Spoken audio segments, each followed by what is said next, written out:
اور اس کے بعد اب وہی بالکل اس انداز میں تجارت تھی کہ ہفتے میں ایک دن مارکیٹ رکھتی تھے ہم لوگوں کا جمعرات اور اتوار کو مارکیٹ لگتی ہے. ویسے جب مارکیٹ والا دن آیا 2 دن لگاتار مارکیٹ ہفتے میں لگتے ہیں. جب مارکیٹ والا دن آیا تو ایک مرتبہ قافلے میں اعلان ہوا کہ سب لوگ چلیے اپنا اپنا مال لے کے بازار میں چلیے. سب مال لے کے بازار میں چلے گئے. نبی اپنا مال لیے ہوئے وہیں رہیے جہاں رہے. اب جتنے بڑے بڑے تاجر فنکار تھے تو تبصرہ کرنا چاہیے. وہ تبصرہ ہے تھا کہ دیکھیے وہاں خدیجہ سے اتنا پیسہ لے کے اتنا مال لے کے آئے ہیں اور وہاں بیٹے سو رہے ہیں. یہ میرے وہاں سو رہے ہیں. سب مارکیٹ میں اپنا جو کپڑا بیچنے کے لیے لگے ہوئے ہیں اور یہ اپنے کمرے میں بیٹھے ہوئے ہیں. ادھر نبی چونکہ ماہر اقتصادیات تھا. نبی صرف نبی نہیں تھا. اگر نبی صرف نبی ہو تو پھر نبی کہتا. نبی اسے کہتے ہیں جو ہر فن کا ماہر ہو. تجارت کا تعلق اقتصادیات سے. اقتصادیات کا قانون یہ ہے کہ جب ڈیمانڈ کم ہوگی تو مال سستا ہوگا. جیسے ڈیمانڈ بڑھے گی قیمت بڑھتی چلی جائے گی. جیسے ڈیمانڈ بڑھے گی ویسے قیمت بڑھتی چلی گی. اب سب لوگ جو اپنا مال بیچ کے آئے. سب لوگ اپنا مال بیچ کے آئے. جیسے دوسرے دن مارکیٹ لگی اب لوگوں کے پاس بچہ نہیں ہے. اگر بچہ ہے تو تھوڑا تھا. نبی اپنا مال لے کے پہنچے. سب کے پاس چھانٹا ہوا مال تھا. نبی کے پاس جو بالکل تازہ مال تھا. اب ادھر سے مجمع دوڑا کہ یہاں کا سامان اچھا ہے اس سے دیا جائے. اور جیسے زور ہوا نبی نے جو ہے وہ ڈیمانڈ کو دیکھ کے قیمت بڑھایا. نبی نے ڈیمانڈ کو دیکھے. اور میں اسی لیے کہہ رہا ہوں اپنے بچوں سے اس بات کو سنیں تاکہ محنت کریں تجارت کرنے میں. اس لیے کہ تجارت ہی وہ ہے کہ ڈیمانڈ کے اعتبار سے آپ قیمت بڑھا سکتے ہیں. بقیہ جگہوں پہ جو ہے وہ آپ قیمت نہیں بڑھا سکتے. تجارت میں آپ کو حق حاصل ہے جس سے جھوٹ نہ بول کے کہتے ہیں وہ خریدا. اس لیے کہ یہاں جو تجارت ہوتی وہ یہ کہتے ہیں کہ اتنے میں خریدا ہے 100 روپے میں اور بیچ رہے ہیں 500 میں. 500 میں بیچنے کا حق ہے لیکن جھوٹ بولنے کا حق نہیں ہے. اب نبی نے ڈیمانڈ پہ جو ہے بڑھایا اور یہاں گاہک زیادہ لگے ہوئے ہیں. ہر آدمی چاہتا ہے کہ ہمیں مل جائے ہمیں مل جائے. نتیجہ ہوا نبی نے اپنا سارا مال بیچ دیا اور 2-3 دن رہ کے جتنے لوگ بچے تھے انہوں نے ادھر ادھر کر کے بیچ کے چلے. اور ادھر روایت میں فکرہ ہے کہ جب خدیجہ کے پاس پہنچے ایک جملہ میں کہنا چاہتا ہوں. میں آپ سے پوچھنا چاہتا ہوں خدیجہ نے اپنی پوری زندگی میں کتنا پرافٹ سوچا؟ اس پہ ہمارا غور کریں.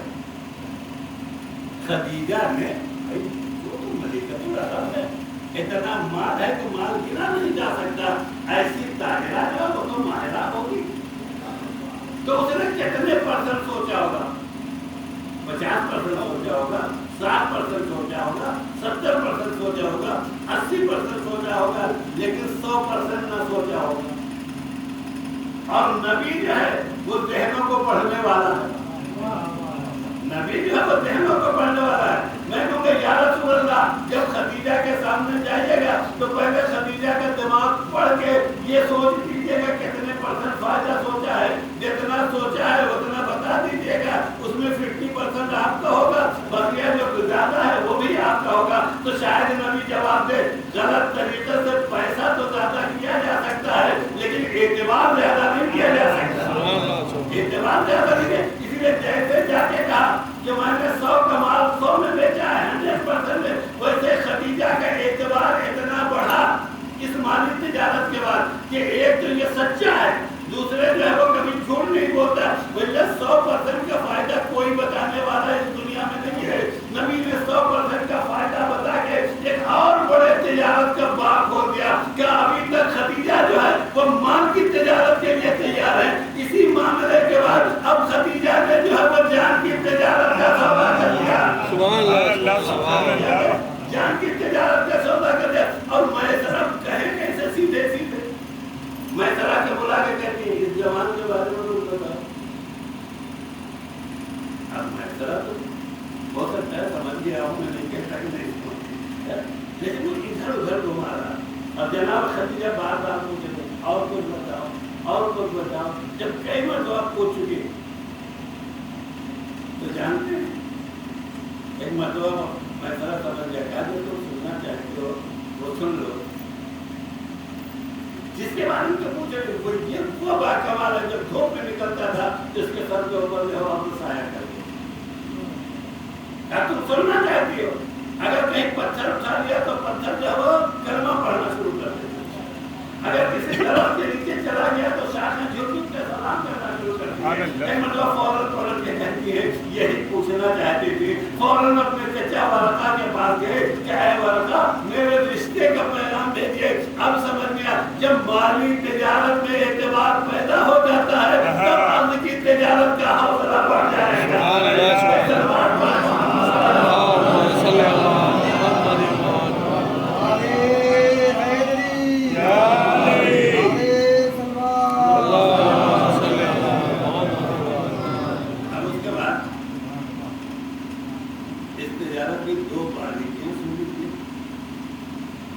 باریکی تو یہ ہے کہ آپ اس کو نگاہ میں رکھیے. خدیجہ کہاں ملکۃ العرب؟ نبی کون؟ آپ ابھی نبی کو نبی کے حساب سے نہیں سوچیں. نبی کو مالی اعتبار سے آپ سوچیے تو بندہ ہوگا. نبی کون؟ جو خود خدیجہ کا مال لے کے تجارت کر رہے ہیں. اس رشتے میں جناب خدیجہ نے دنیا کو یہ سمجھا دیا کہ مال کی وہ حیثیت نہیں ہے جو کمال کی حیثیت.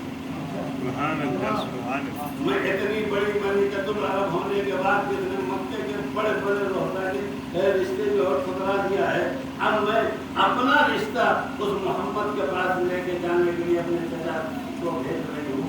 حضرت یہ کوئی بہت آسان کام نہیں ہے.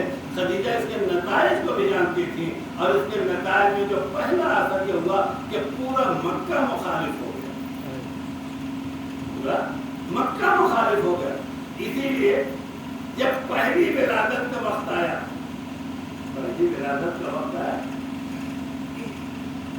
تو پورے مکے میں جو ہے بائیکاٹ.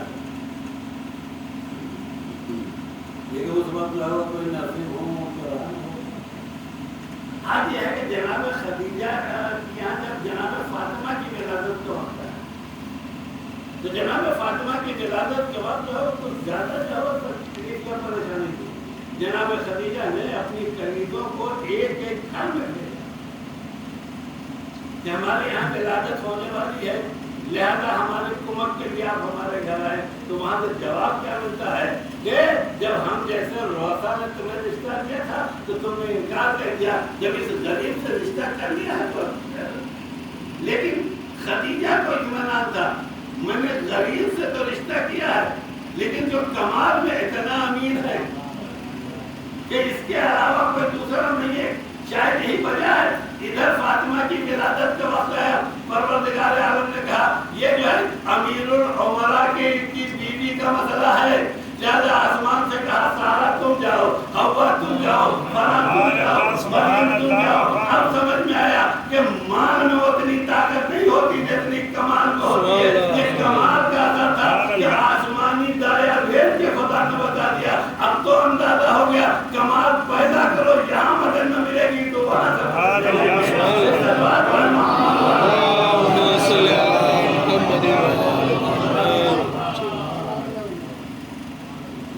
معاملہ ہے جو لوگ زمین پہ ایسا معاملہ آپ کو کہیں نہ دکھے گا. لہذا اب وہ جو باریکی ہے اس کو یاد رکھیے. اچھا نہ لگے جو تجارت کر لیجیے. ادھر ملکۃ العرب, اب ہم لفظ غریب تو کہیں نہیں سکتے. دیکھیں اتنا بات ہمارا آدمی سے تو غریب نہیں ہو سکتا, لیکن مال نہیں. اچھا جیسے چچا نے کہا کہ میری بھتیجی کا مہریہ کیا ہوگا, آپ تو سوچے ایک طرف اتنی مالدار ہوگا اور یہاں رشتہ طے ہو رہا ہے. اب یہاں پہ میں نے جو ہے وہ حالات جناب خدیجہ میں کہ جیسے خدیجہ نے محسوس کیا یہ کہیں چچا جو ہے وہ انکار نہ کر دے. تو جناب خدیجہ نے حیا کا دامن چھوڑ کے اور فوراً چچا کو پکار کے کہا چچا محمد جو دینے کے لیے تیار ہو جائے اس کو لٹا کر دیں. تو جناب ابو طالب نے کہا میرے بھتیجے کے پاس کچھ نہیں, میرے بھتیجے کے پاس کچھ نہیں مان جاتے. تو جب انہوں نے کہا کچھ نہیں ہے تو فوراً خدیجہ نے کہا کہ چچا آپ مہر طے کیجیے, جتنی مہر ہوگی میں خود اپنے مال سے دے دوں گی. لیکن فوراً جو ہے وہ خدیجہ خود جانتی ہے کہ میرا شوہر بڑا غیرتدار ہے, وہ ایسے مال نہ لے گا, میں محمد کو قرضہ دے دوں گی, اس سے وہ میرا مہر ادا کرے گی. میں کہوں گا یا رسول اللہ ایسی زوجہ سے قرضہ لینے کی ضرورت کیا تھی, نہ دیتے تو کون سی قیامت آ جاتی. اور قرضہ بھی دیا تو کسی سے اسی بیوی سے جس کو دینا, تو شاید محمد جواب میں قیامت تک میرے ماننے والوں کے لیے یہ سند ہے کہ ماں جو ہے وہ مہر معاف کروانے میں نہ لگے گا, قرضہ لے کے دینا پڑے تب بھی مہر ادا کیجیے گا. ایک سلوات پڑھتے محمد. اچھا سن کے سبحان اللہ سب کہہ رہے ہیں, لیکن اکثر ابا کہتے ہیں بھائی مہر دیتے رکھے, ارے کچھ بھی رہی یہ نہ ہے نہ دینا. اتنا سنا ہے یہ 30-35 سال میں کہ نہ لینا ہے نہ دینا ہے. اس کا مطلب یہ ہے کہ ہم نے خالی مجلسوں میں جو سیرت نبی سنا ہے, آج تک عمل نہیں کیا. اور یہ جو کہا گیا مہر کم سے کم رکھو, تو اسی لیے کہا گیا ہے اسے دو, نہ کہ نہ لینا ہے نہ دینا. یہ نہ لینا نہ دینا کیا چیز ہے؟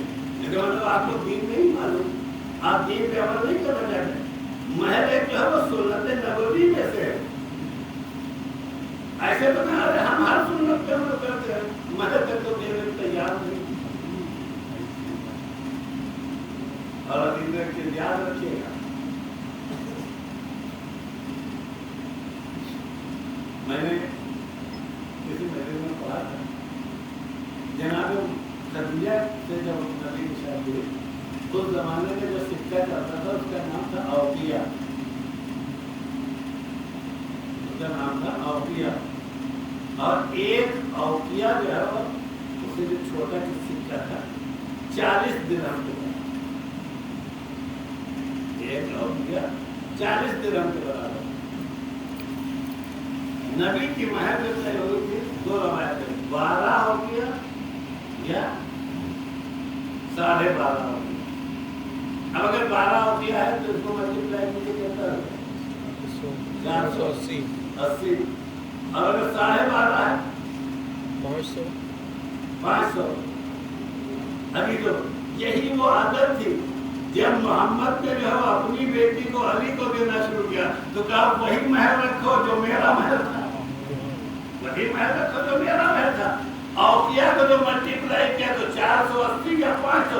اس لیے آپ جا کے تاریخ پڑھ کے دیکھیں فاطمہ کا مہر بھی جو ہے یا 480 درہم ہے یا 500 درہم ہے. اب سمجھ میں آیا کردار, ماں کا کردار اور بیٹی کا کردار مہر کے معاملے میں ایک جیسا ہے. اب اگر آپ جو ہے وہ خدیجہ اور زہرا کو مانتے ہیں تو حوصلہ پیدا کیجیے کہ مہر پہلے دیں گے, اس کے بعد جو ہے رخصت کرا کر آئیں. لیکن رخصت ہی جانتے ہیں کیا, جناب خدیجہ